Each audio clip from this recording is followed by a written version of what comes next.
नमस्कार दोस्तों और स्वागत है आपका। आज मैं लेकर आया हूँ हिस्ट्री। ठीक। और यह जो हिस्ट्री है यह छठी एडी मतलब कि जो 6वीं शताब्दी है ईस्वी वहाँ से लेकर स्टार्ट करूँगा, जो कि जिसमें पल्लव, चोल, चालुक्य ये सब जो आते हैं इन सब के बारे में पढ़ाऊँगा। और मैं यह लगभग 1206 ईस्वी तक जब गुलामों से स्टार्ट होता है उसके पहले तक बताने का प्रयास करूँगा कि इस समय जो भारत की जो स्थिति थी उस पर कौन कौन किस किस क्षेत्र में कौन कौन लोग शासन करते थे और जो शासन किए उन्होंने कुछ जो महत्वपूर्ण उपलब्धियां अर्जित की वे उपलब्धियां क्या थीं। तो मैं शुरुआत करूंगा। हाँ, ये हो सकता है कि वीडियो 1 घंटे का भी आज हो सकता है, तो धैर्य रखिएगा। आप इसको स्पीड पढ़ा करके देख सकते हैं। और हाँ, ये जो मैं बताऊंगा ये बहुत मतलब बहुत डिटेल में नहीं जाऊंगा क्योंकि बहुत बड़ा हो जाएगा। बस ये प्रीलिम्स के लिए कह सकते हो, यूपी पीसीएस के लिए या फिर और भी छोटे मोटे एग्जाम के लिए जैसे एसएससी वगैरह के लिए हो सकता है, या आईएएस के लिए भी यह इम्पोर्टेंट है, समझ लीजिएगा। क्योंकि ये इसके जो फैक्ट हैं वो इसमें बताए गए हैं, कंसेप्ट भी है, ऐसा नहीं है कि नहीं कंसेप्ट।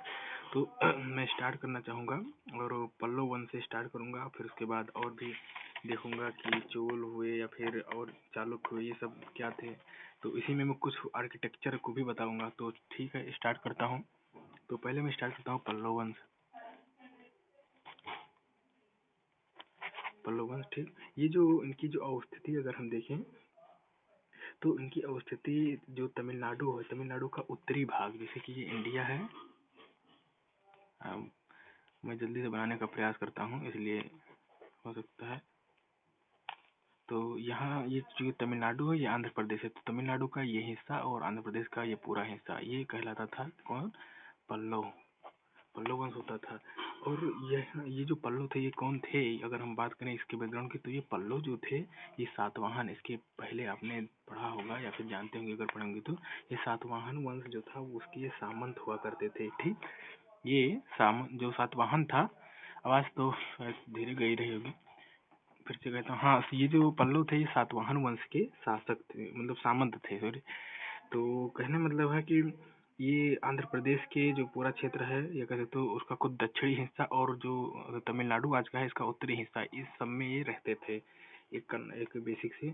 और अगर हम इनकी जो कैपिटल देखें मतलब राजधानी, राजधानी क्या थी? कांची। इस बार यूपी पीसीएस में भी ये पूछा हुआ था कि इसकी राजधानी क्या थी, मतलब मिलान के लिए दिया था, तो इसको भी याद रखना, ये कांची इसकी राजधानी हुआ करती थी। अब हम देखते हैं कि एक एक के रूप में कौन कौन शासक हुए। तो पहला है विष्णु विष्णु सिंह। विष्णु सिंह या सिंह विष्णु आगे पीछे कर सकते हो। तो अगर हम इनका समय देखें तो समय 575 से लगभग 600 तक रहता है। ठीक। और इनका अगर हम ये देख माने तो हाँ, इनको फाउंडर कहा जाता है। किसका फाउंडर माना जाता है? किसका? पल्लव का। ये पल्लव के जो वंश था इसके ये फाउंडर थे, यानी संस्थापक थे। और एक का नाम आपने सुना होगा, भारबी। भारबी कौन थे? एक किरातुर्जनीय, किरात किरातुर्जनीय का एक ये बहुत मतलब कि एक काव्य है, उसका ये लेखक था भारबी। और भारबी कहाँ रहता था? इसी की सिंह बिजलू के दरबार में यह रहता था। तो कहने मतलब विष्णु सिंह जो है इसकी कहे तो दो उपलब्धियां हैं। एक तो कि हाँ यह इसके दरबार में भारबी जैसे लोग रहते थे, और दूसरा हाँ ये था कि इन्होंने जो मामल्लपुरम है, मामल्ल, जहाँ पर भी नरेंद्र मोदी और चीन मिले थे 2019 में, मामल्लपुरम जो है यहाँ पर जो वाराह मंदिर बना है, वाराह मंदिर ये सिंह विष्णु ने ही बनवाया था। ठीक। तो ये हो गया पल्लव जो वंश है उसके जो पहले राजा थे सिंह विष्णु, उनके बारे में। दूसरा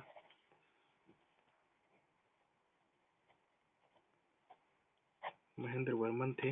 इनका अगर हम देखें तो लगभग 600 से 630 तक, बहुत ज़्यादा समय समय नहीं कोई पूछेगा, लेकिन आपको एक थोड़ा सा ध्यान में रखना चाहिए। तो ये 600 से लेकर 630 तक ये रहते थे। और हाँ, ये बात अब स्टार्ट हो जाती है कि इनकी जो समय में क्या होते हैं उपलब्धियाँ। ये था कि जो चालुक्य हुआ करते थे, जो कि चालुक्य 2-3 थे, अभी मैं बताऊंगा। चालुक्य वातापी, चालुक्य बेंगी, चालुक्य कल्याणी, ये सब थे। तो चालुक्य जो थे इनका जो संघर्ष था, शुरू में चालुक्य एक ही थे, बाद में उन्हीं के भाई में से चले गए उधर और फिर वो बना लिए। तो कहने मतलब जो चालुक्य थे इनका जो संघर्ष हुआ महेंद्र वर्मन के साथ, स्टार्ट हुआ, तो कहने मतलब कि जो पल्लव और जो चालुक्य हैं, इनका प्रारंभ, इनका जो संघर्ष था, इन्हीं से स्टार्ट हुआ। किससे? महेंद्र वर्मन के समय से स्टार्ट हुआ। ठीक, यानी 600 से 630 ईस्वी के बीच से स्टार्ट हुआ था। अगर इसके मतलब अगर इसका रीजन देखे तो क्या था ना, इनकी जो सीमा हुआ करती थी, इन दोनों की सीमा मिलती थी। जैसे कि कृष्णा जानते हैं कहाँ से निकलती है? महाराष्ट्र से, वहाँ एक महाबलेश्वर चोटी है, वहीं से निकलती है। और ये कृष्णा चौकी जानते हो, बहकर जाती है यहीं आंध्र प्रदेश से होते हुए और फिर कर्नाटक होते हुए। तो कहने मतलब है कि यहाँ पर तमिलनाडु और आंध्र प्रदेश के पास में कौन था? आपके पल्लव थे। और इसी के पास जो विजयनगर बहमनी राज हुआ करता था, इसी के आसपास ही रहते थे चालुक्य। तो इसी के कारण से दोनों की सीमा आपस में मिलती थी, जिसके कारण यह हुआ था। तो चालुक्य जो शासक था, जिसका नाम था पुलकेशिन सेकंड, क्या कर दिया था कि जो ये महेंद्र वर्मन थे, महेंद्र वर्मन को इन्होंने परास्त कर दिया था। किसने? चालुक्य शासक पुलकेशिन द्वितीय ने इन्हें हरा दिया था, महेंद्र वर्मन को हरा दिया था। आपने सुना ही होगा जो एहोल अभिलेख है, उसे पता क्या चलता है कि जो हर्ष थे, हर्षवर्धन, इनको भी इन्होंने हरा दिया था। तो और इनके बारे में क्या है, ये एक विद्वान थे, स्वयं ये विद्वान हुआ करते थे। इन्होंने मत विलास प्रहसन एक रचना है, इन्होंने लिखा था। किसने? महेंद्र वर्मन ने मत विलास प्रहसन की रचना लिखी थी। तो याद हो गया ना विष्णु सिंह के बारे में, इनके बारे में भी मत विलास। हाँ, और भी इनके बारे में कुछ कहा जाता है कि ये ऐसे पहले राजा थे जिन्होंने मतलब उस समय पल्लव वंश शासन में, कि ये शुरू में स्टार्टिंग में ये जैन को फॉलो करते थे।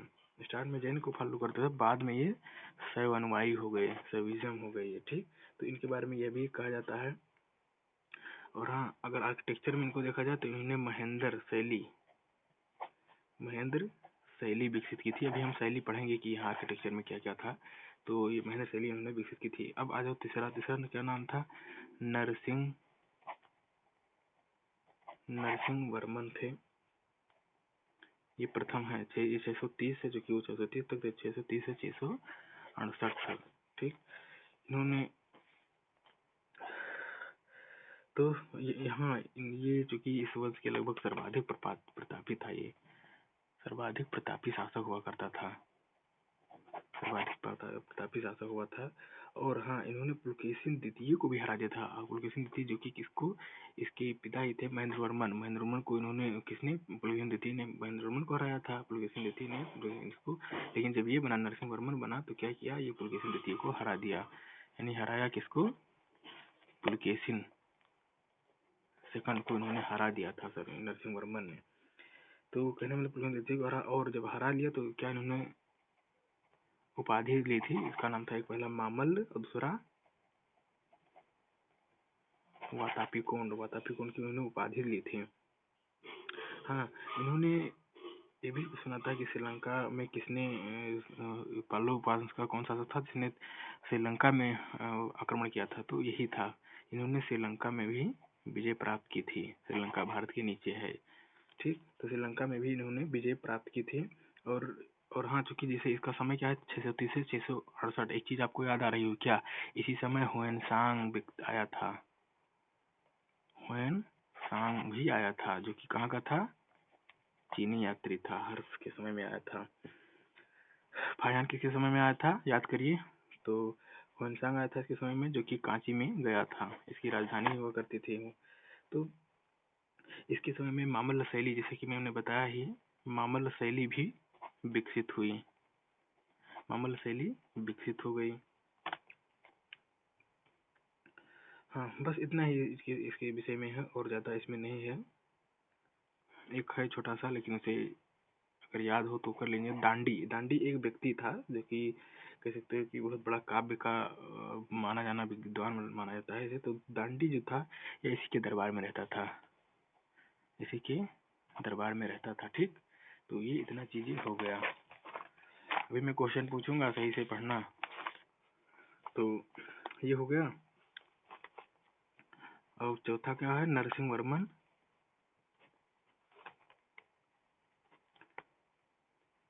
द्वितीय, इसे राजसिंह भी कहते हैं, इसे राजसिंह भी कहते हैं। इनके संबंध में क्या क्या उपलब्धियां हैं? इनके संबंध में पहली उपलब्धियां ये है कि इन्होंने चीन में अपना राजदूत भेजा, चीन में राजदूत भेजा। दूसरे में, पूरा मैं नहीं लिखूंगा नहीं तो बहुत हो जाएगा लिखना। और इन्होंने हाँ नागपट्टनम जो कि तमिलनाडु में है, नागपट्टनम जो कि तमिलनाडु में है,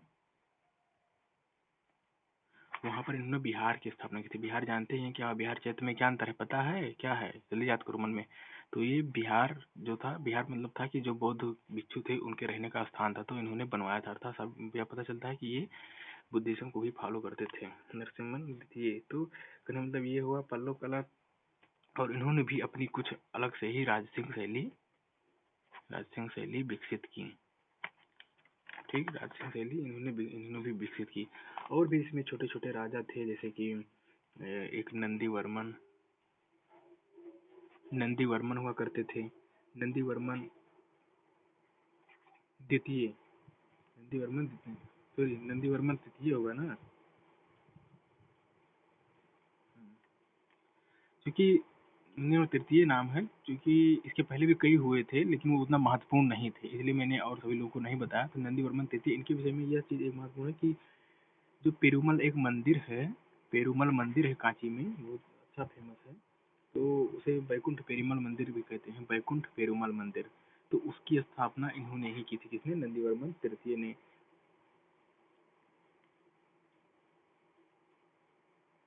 सॉरी, ये नंदीवर्मन ये सेकंड ही थे, कंफ्यूज हो गया था, मैं देखने लगा था। नंदीवर्मन सेकंड था, ये सेकंड ही थे।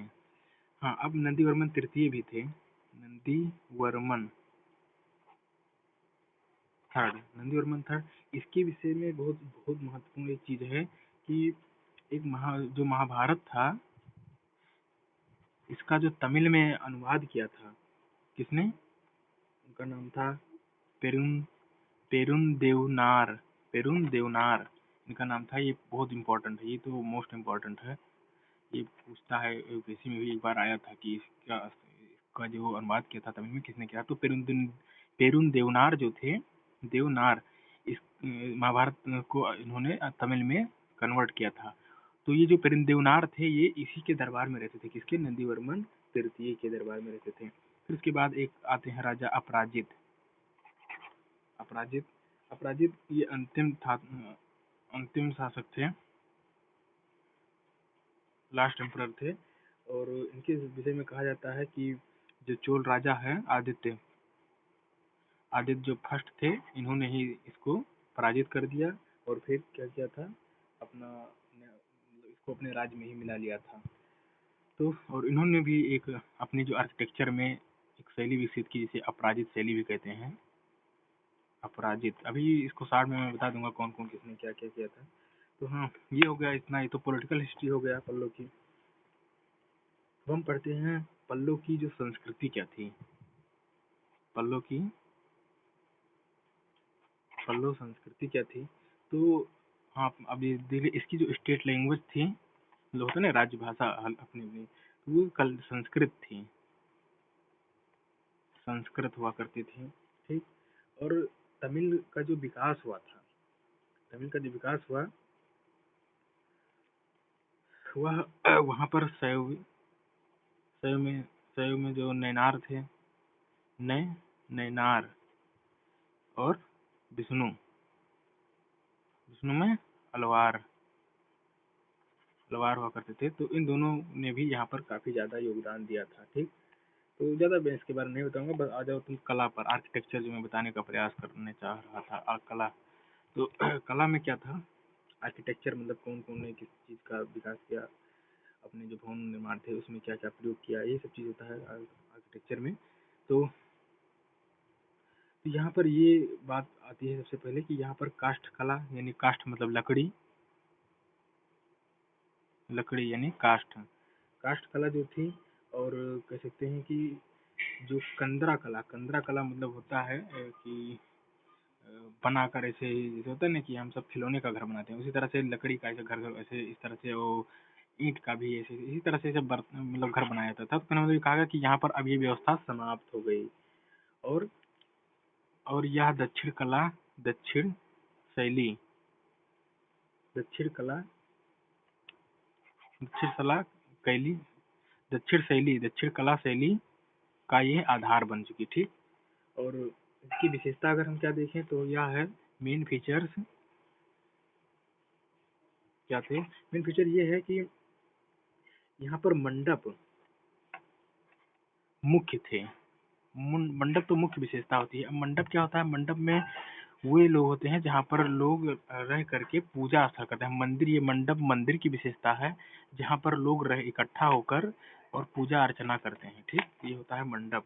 तो यहाँ पर मंडप जो था वह मुख्य हुआ करता था। और इसकी हम अगर हम उदाहरण लें, एग्जाम्पल क्या था, तो उस उदाहरण में हम देख सकते हैं एक बहुत फेमस था मंदिर जो कि विष्णु मंदिर था। उसका नाम था मामंडुर मामंडुर मामंडुर मामंडुर।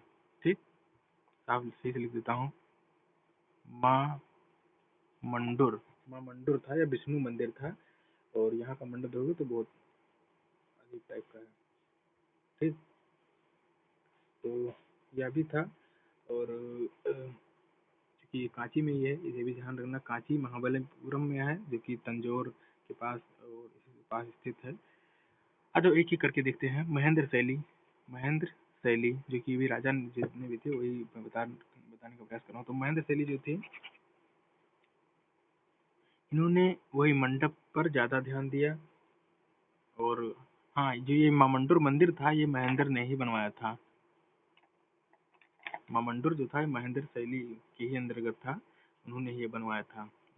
तो ये थे। ठीक, हाँ, ये तो जानते हैं। महेंद्र वर्मन कौन सा शासक था, पहला, दूसरा या तीसरा? महेंद्र वर्मन कौन था? पहला था। पहला नहीं, सॉरी, सेकंड था। अभी कंफ्यूज हो गया। महेंद्र से पहला सिंह विष्णु था, दूसरा महेंद्र वर्मन था, तीसरा कौन था? नरसिंह वर्मन था, चौथा कौन था? नरसिंह वर्मन सेकंड था। ठीक, फिर उसके बाद नंदी वर्मन सेकंड और नंदी वर्मन थर्ड था। तो महेंद्र शैली इन्होंने क्या किया, मंडप जो था उसके बारे में इन्होंने बताया, उसकी मतलब डेवलप किया। फिर मामल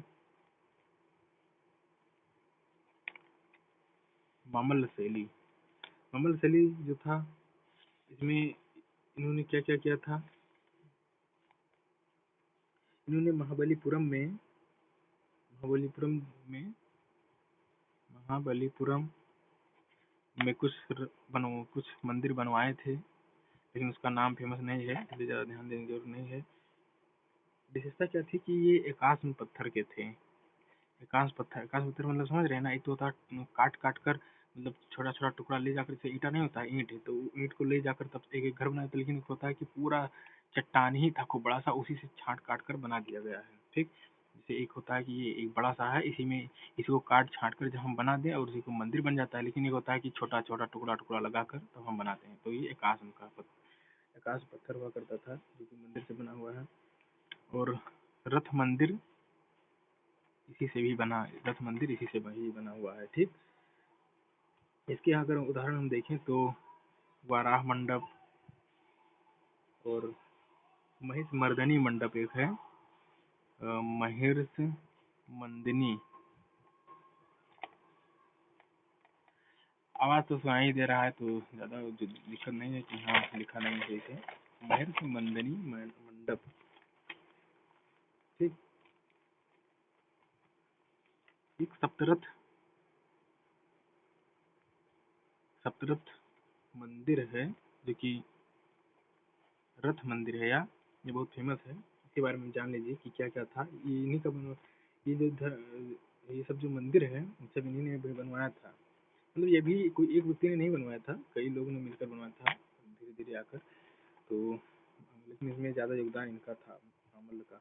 तो इसमें क्या था, इसमें 5 रथ थे, जिसमें कि एक तो युधिष्ठिर का था, जिसे धर्मराज कह सकते हो। ये हो गए, भीम हो गए, अर्जुन हो गए और सहदेव हो गए। एक नकुल को कहा जाता है पिंडारी रथ। उन्हें पिंडारी रथ के नाम से जाना था। ये पूछा हुआ क्वेश्चन यूपीपीएससी ने भी पूछा है, पिंडारी रथ। अन्य 2 रथ और थे, जिसमें एक तो द्रौपदी थी, द्रौपदी को पता ही है, जानते ही हो। द्रौपदी रथ एक थे, और एक उनका क्या नाम है, जो शंकर जी थे उनके लड़के, क्या नाम था, गणेश जी, इनकी 2 इनकी थे। तो 5 ये, 5 भाई और 2 ये थे। हाँ, इनमें और एक बात है कि जो ये धर्मराज का था, इनका सबसे बड़ा था, सबसे बड़ा, और सबसे छोटा किसका था, सबसे छोटा किसका था, कुछ आपको याद हो तो बताइए, नहीं तो मैं तो बताऊंगा ही। क्या है, द्रौपदी। कैसे याद होगा, इसे याद करने का ट्रिक यही है, जो 5 भाई हैं, 5 भाई समझ लो एक प्रकार से, वो इनका जो बड़ा है, जितना बड़ा उतना सबका समझ लो होगा। तो मतलब ये पुरुष हैं, ये स्त्री हैं, मतलब देखो मेरा याद करने का मतलब है तो इनको, इनका छोटा है, ठीक, भावनात्मक रूप से मत जाना, बस केवल याद करने का मैं ट्रिक बता रहा हूँ। कुछ भी तो ट्रिक हो सकता है तुम्हारा भी। द्रौपदी का क्या था, छोटा था, क्या, रथ मंदिर, और जो धर्मराज था इनका सबसे बड़ा था। बस ये इतना इसमें याद करना है। हाँ, पिंडारी रथ किसे कहते हैं, नकुल का था, ठीक। और भी 1-2 बातें हैं इसमें, ये है कि जो ये आकर्षक, अगर हम पूछे सबसे आकर्षक किसका था, तो सबसे आकर्षक भी इसका था, धर्मराज का ही था। हाँ, धर्मराज रथ मंदिर में जो एक बात और यही विशेषता है कि जो धर्मराज का जो मंदिर यानी रथ मंदिर है, इसमें नरसिंह वर्मन जो थे, नरसिंह वर्मन, इनकी मूर्ति स्थापित है, इनकी मूर्ति है। इन्होंने मतलब यह बताने का प्रयास किया कि हाँ, I am also a God. तो मतलब एक कहीं ना कहीं देवी की भावना दिखती है। भोजन किया था अभी तो सॉरी। नरसिंह वर्मन ने अपनी यहाँ पर मूर्ति, कहाँ, किसके पास, धर्मराज जो युधिष्ठिर है उनके पास में अपनी भी मूर्ति स्थापित की थी। इसकी, इस मंदिर की अगर पूरे जो 5 रथ है, इसकी विशेषता अगर हम देखें कि क्या है विशेषता, इसकी फीचर है, तो यह भी वही एकाश्म पत्थर है, एकाश्म पत्थर है, और जो कि द्रविड़ शैली है। द्रविड़ शैली से आप सब अवगत होंगे मेरे ख्याल से। देखो, मंदिर स्ट्रक्चर जो बनने की जो कला है, वह 3 प्रकार की होती है मंदिर बनने की। शॉर्ट में मैं बता दे रहा हूँ। एक तो हो गया नागर, एक हो गया द्रविड़, और एक हो गया बेसर, ठीक।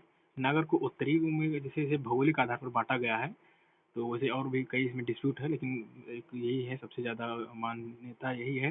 नागर जो है उत्तर के साथ में, जो अपना विंध्याचल और जो सतपुड़ा श्रेणी है, इसकी जो उत्तर में है, और द्रविड़ उसके नीचे, और उसके नीचे नहीं, मतलब और थोड़ा नीचे है, लगभग जो कृष्णा नदी है इसके नीचे, यानी कृष्णा कहाँ है, महाराष्ट्र में, महाबलेश्वर से निकलती है उसके नीचे का। और कृष्णा और जो सतपुड़ा रेंज है, यानी कि जो एमपी का जो क्षेत्र है और महाराष्ट्र के बीच का जो क्षेत्र है, उसे बेसर कहते हैं। बेसर और भी कई जगह कहते हैं, लेकिन पूर्ण रूप से यह नहीं है, लेकिन यह 75% तक इसी को मापदंड लिया गया है। तो अब इसकी अलग अलग अपनी अपनी विशेषता है। तो इनका शिखर जो द्रविड़ शैली का, मतलब द्रविड़ शैली में वो क्या होता है, जो शिखर होता है, शिखर मतलब ऐसे ऐसे ऐसे ऐसे ऐसे ऐसे ऐसे ऐसे जाते हैं, मतलब त्रिभुजाकार, मतलब कि एक इस तरह से होते हुए जाते हैं, मतलब ऊपर से नीचे से ऊपर की ओर कोण की तरह बनाते हुए जाते हैं। तो और या इसका जो छत होता है, जैसे जो, और हाँ, ये जो रथ है, या जैसे हाथी नहीं होता है, हाथी, हाथी का जो पीठ होता है, उसी की तरह से ढाल, ढोलाकार, ढोलाकार इसे कह सकते हो, ढोलाकार की तरह है इसका जो पीठ है। और जो मंदिर का जो रूप है वह आयताकार है, आयताकार रूप में बना हुआ है।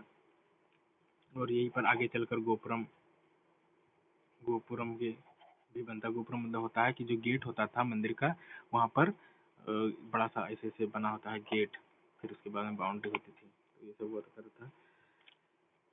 हाँ, तो अभी तो मैंने, हाँ, राज सिंह शैली, अब आ जाओ।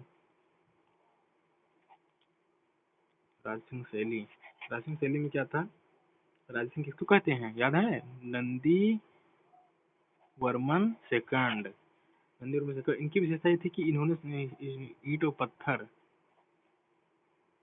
पत्थर से बनाना प्रारंभ कर दिया। वहाँ पर पत्थर था, यहाँ पर ईंट पत्थर जोड़ दिए। इसके पहले भी था ईंट, लेकिन ये शुरुआत कर दी ईंट पत्थर से, क्योंकि इसमें नक्शेदार और हो जाते थे। उसमें बहुत मेहनत लगता था, इसमें सोचा कि कम समय में एक अच्छा सा तैयार कर लिया जाए, तो एफिशिएंसी के लिए किया गया था। तो इनके द्वारा बनवाए गए जो मंदिर हैं, उसमें शोर मंदिर है, फिर उसके बाद कैलाश एक मंदिर है, कैलाश मंदिर है, और बैकुंठ पेरुमल मंदिर है जो मैं बताया था अभी पीछे, बैकुंठ पेरुमल मंदिर, पेरुमल मंदिर, ठीक, ये है। तो इतना ही है। और एक और लास्ट में बचते हैं कौन थे, नंदीवर्मन एवं अपराजित शैली, इनको एक साथ में के लिए क्योंकि ज़्यादा इनमें विकसित हुआ नहीं, तो नंदीवर्मन और अपराजित जो शैली थी, इसमें क्या था कि इसमें छोटे छोटे मंदिर बनने लगे थे, छोटे छोटे मंदिर बने। और हाँ, लेकिन ये बात है कि यहाँ इन्होंने बड़े गोपुरम बनाए, गोपुरम तो बड़े बनाए लेकिन मंदिर छोटे कर दिए। अभी क्वेश्चन आता है कि किसने गोपुरम को बड़ा और मंदिर को छोटा बनाना प्रारंभ करे, तो नंदीवर्मन और अपराजित थे, यही दो लोग थे। तो क्योंकि गोपुरम जैसा जानते हैं, देखो पांड्य जो थे, पांड्य किसके लिए जाने जाते हैं, अगर आर्किटेक्चर में देखो तो वो जो पांड्य थे, पांड्य भी में हम सब आगे पढ़ेंगे, तो पांड्य जो थे वो गोपुरम गोपुरम के लिए वो सबसे ज्यादा विख्यात थे। और इसकी तो कहने मतलब बस इतना ही था। और इनके द्वारा जो बनवाया गया मंदिर है अगर देखा जाए तो एक है परशुरामे परशुरामेश्वरम, परशुरामेश्वरम, और क्या था, हाँ एक था गुड्डीमल, गुड्डीमल, गुड्डी मल्लम, गुड्डी गुड्डी गुड्डी मल्लम क्या था। तो यह भी मंदिर ही था, इसको उन्होंने बनवाया था। इसमें क्या हुआ है, अगर यूट्यूब पर सर्च करेंगे तो उसमें पाएंगे कि ये मंदिर तो छोटे हैं लेकिन गोपुरम बड़े हैं, ये भी उसी तरह का है। तो हमारा पल्लव वंश समाप्त हुआ, ठीक।